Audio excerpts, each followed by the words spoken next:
Hola, mi nombre es Laura Villanueva y en esta presentación abordaré las teorías del aprendizaje y su importancia en nuestra práctica educativa, a partir de los aportes de Schur y de Gallardo y Camacho.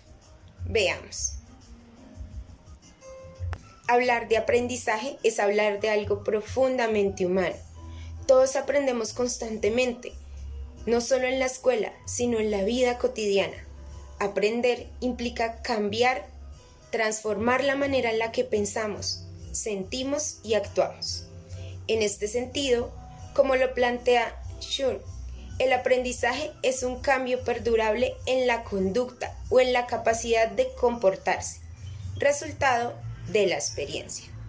A partir de esta idea, en esta presentación, lo que busco es comprender qué significa aprender, cómo lo explican las teorías del aprendizaje y sobre todo cómo éstas influyen en nuestra práctica docente. Pero, ¿qué es el aprendizaje? Desde esta perspectiva, el aprendizaje no es un proceso momentáneo ni superficial, tampoco acabado. Implica un cambio duradero que se construye a partir de la experiencia y que se refleja en lo que pensamos, en lo que sabemos hacer y en cómo actuamos desde nuestra práctica docente. Además, no siempre es visible de inmediato, porque siempre involucra procesos internos como las creencias, las habilidades y la comprensión. Ahora bien, hablemos de los tipos de aprendizaje.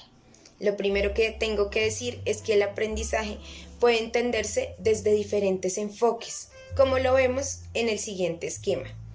El conductual lo explica a partir de estímulos y respuestas, el cognitivo desde los procesos mentales, el social desde la interacción con los otros y el significativo desde la relación con los saberes previos.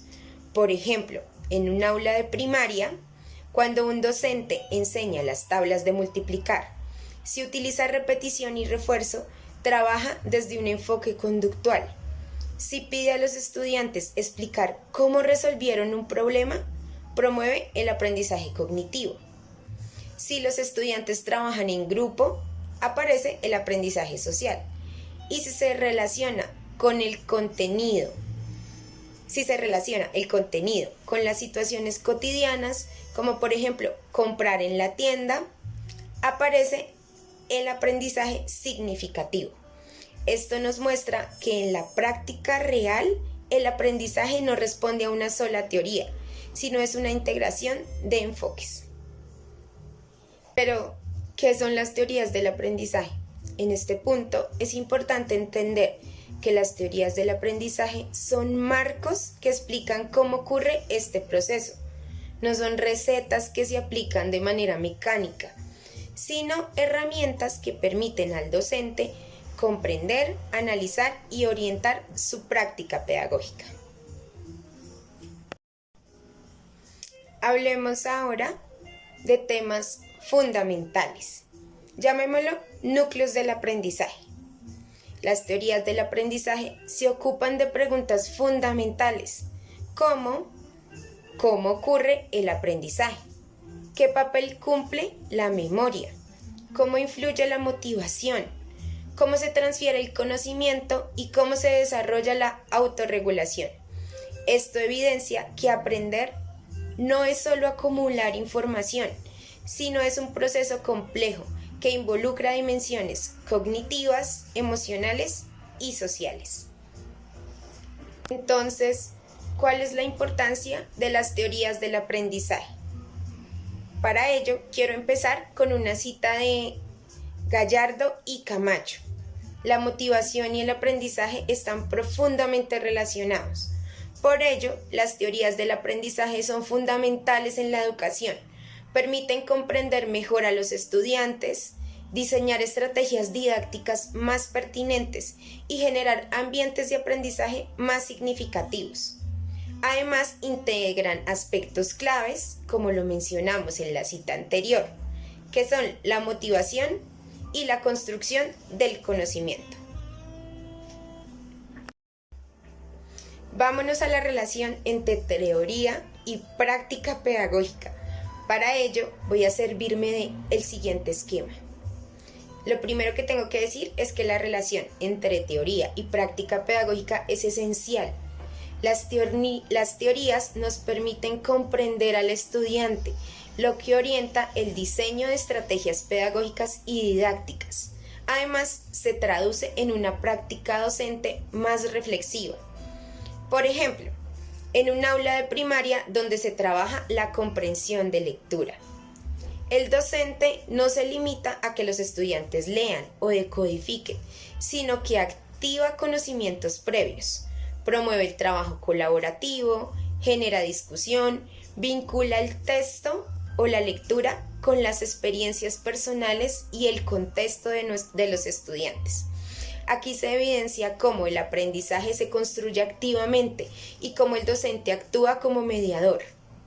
Esto promueve que la teoría cobre sentido cuando se convierte en acción pedagógica. Por eso es importante tener presente que la relación entre teoría y práctica debe ser una relación constante, que se trabaje desde el quehacer pedagógico y desde las experiencias del contexto.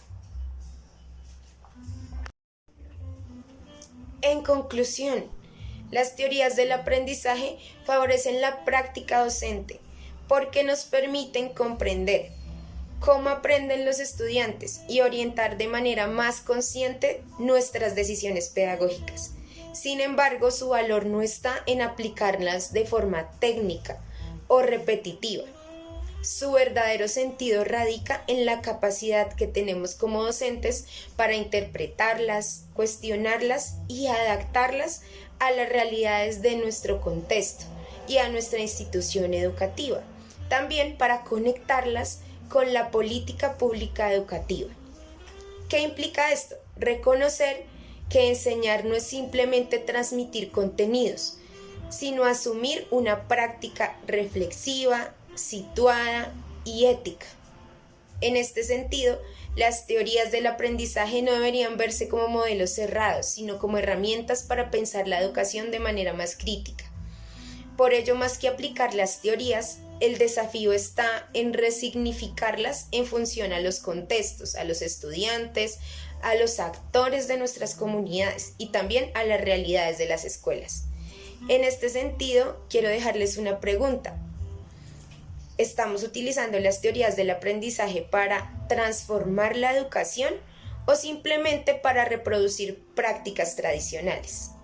Y en este sentido, ¿cómo las adecuamos, por ejemplo, a la política pública educativa y al contexto, sin generar brechas? Gracias. A continuación, presento las referencias contextuales.